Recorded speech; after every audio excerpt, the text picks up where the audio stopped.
Hey, what's up and welcome back to my YouTube channel. Guys, I have to apologize. I haven't updated you in a really long time regarding my fertility journey. And it's because tests take a while and results take a while to come in, and I just wanted to make sure I knew what I was talking about when I got these results back. So, just a quick update. I did cycle blood testing. So I did on day 3 of my cycle, and then on day 21 of my cycle, I did blood tests. And that was to test hormone levels, to make sure that my hormone levels were okay during my cycle. And I also did a Dutch test. So the Dutch test is an actual urine test. And you have to take it between day 19 and 21 of your cycle. So you got to take it for 2 days, and you're basically just testing your urine. So results came in. I have super low progesterone. I have lower estrogen, lower testosterone, and lower DHEA levels. So all of that combined just means that my hormone levels aren't functioning optimally. And it really makes sense now why I could have had those 2 miscarriages. Progesterone is the hormone that you need for the first 12 weeks of pregnancy. It's what feeds the baby. It's what holds on to the pregnancy.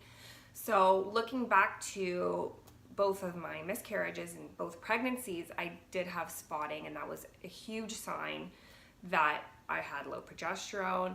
But the doctors had said, spotting's normal and that's okay. So I really should have looked into that more at that time. I know now. These results back made me sort of look into my daily habits, like what types of products that I'm using, because low hormone levels are related to xenoestrogens. So it's like things like sunscreen, makeup products, detergent that you're washing your clothes with, what you drink out of. And sadly, I was drinking out of plastic. I would buy the big Nea plastic bottles and I would fill it up. So I've made some major changes in terms of my skincare, what I wash my body with, what I wash my face with, my makeup. I've really made a huge transition to switch to all natural products. I had been doing that over the last year, so it was just a few more things that I had to really take out. I've been using natural detergents since Jackson was born, so that was okay. But I think the drinking out of the bottle, so I invested in 2 Swell bottles, which has been good. I also switched the water in my house, so I ordered natural springs called Cedar Springs, and they deliver the water, natural spring water, in glass jugs, because I was using a Brita filter, and the water in the Brita is stored in plastic, right? So really, really, really being extra cautious of the products I'm using, what I'm drinking out of, etc. I also outsourced another naturopath. Great thing about working in the health and fitness industry is I have a lot of amazing contacts. So one of my girlfriends, Samantha Gladish, holistic wellness foodie, she suggested a naturopath that actually prescribes progesterone cream. So my progesterone was at a 2 on day 21 of my cycle, and to be honest, I was already spotting at that point. So my cycles had really shortened up, which never really happened before. So anyways, day 21 of my cycle, my progesterone was 2. It's supposed to be around a 30. So I know that I had super low progesterone, and I know that that is the hormone that is going to help me get pregnant and also sustain the pregnancy. So I wanted to work on it right away. I didn't really want to lose any time. So I found a naturopath, Dr. Nadia Salim, and she did a few more blood tests with me, tested my thyroid.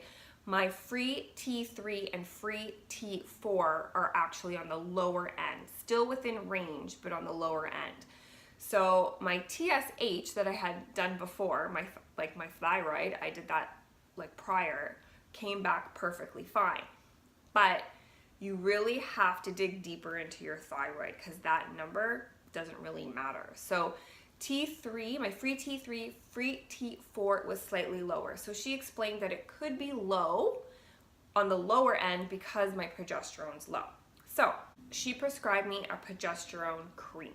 So I apply it to the inside of my arm or the inside of my leg every night. And that's about 20 milligrams of progesterone. So I started this 4 weeks ago now. And day 3 of using it, I felt a difference, a huge difference. I felt, first of all, my body was letting go of the excess water. So I was peeing a lot. So that just showed me how much water my body was holding. And that's a sign of low progesterone. You know, you feel really bloated and your body holds on to water. Secondly, my energy was back. So I was falling asleep or I was like dead to the world around 2 o'clock every day. By day 3 of using the progesterone cream, I didn't have that issue anymore.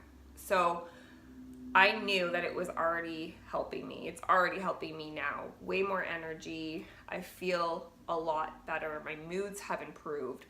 My sleep has also improved immensely. Another sign of low progesterone is really bad sleeps. And I was waking up around 3 or 4 every morning and not being able to get back to sleep. I was waking up in a sweat. So after taking the progesterone cream, I've had great sleeps, 7 hours a night, which has been awesome. One of the dietary changes that I've made is I'm really using a more of a bulletproof approach. So higher fats, good quality fats and protein. So buying all my beef grass-fed, butter grass-fed, really upping my good fats in my day. So eating stuff like grass-fed butter, avocado, chia seeds, nuts, seeds, flaxseed to help get my estrogen up. Lots of grass-fed beef, ghee, nut butters, and coconut oil. So my dietary fats have really increased. I'm also doing some fasting hours, which I've found that's really helped improve my energy levels. So I'll stop eating around 8 p.m. and I won't start eating again until 10 or 11 the next day. I've been overall feeling really good. My husband and I decided to take a break, of course, so my hormone levels get up to normal, and we'll be doing some further tests to see how everything's going. But I can already feel that I feel better, so I already know that everything's moving in the right direction. I feel so relieved that I'm finding out more things, and I'm really glad that I dug deeper to find out what was going on. You know, as you know, I'm 35 years old. I really don't want to waste any time. And I feel like we really need to take our health in our own hands. Naturopaths and doctors all have different opinions. So it's like you're sort of left on your own to try to figure it out, because you're getting little bits of opinions here and opinions there and information, and you sort of got to piece it together. So that's really what I've been doing. I've also been going regularly for acupuncture. So it's another naturopath who's like right by my house. She specializes in fertility acupuncture here in Pickering. So I've been going once a week with her, been doing my regular visits to my osteopath too, so about once a month there. And I'm really just trying to relax and enjoy the summer and enjoy my son. And I'm feeling really positive about everything. I do still have my appointments for the fertility clinics. It's been a while, so my first appointment is next week. The waiting lists are quite long in Ontario now that the first IVF is covered by OHIP, or partly covered by OHIP, so the wait list is longer now to get into these fertility clinics. So my first appointment with Trio is next week. I also made an appointment for Toronto West, Dr. Ryan, and he's at the end of August, and he specializes in DHEA levels. So that will be interesting to get those two perspectives. But anyways, guys, thank you so much for joining me on this journey. I apologize again that I didn't update you for a while, but again, these results take a little bit of time to come in. If you have any questions, please leave a comment below. Like, share, let me know what you're going through too. I'm here to support you. Thanks so much and have a wonderful day.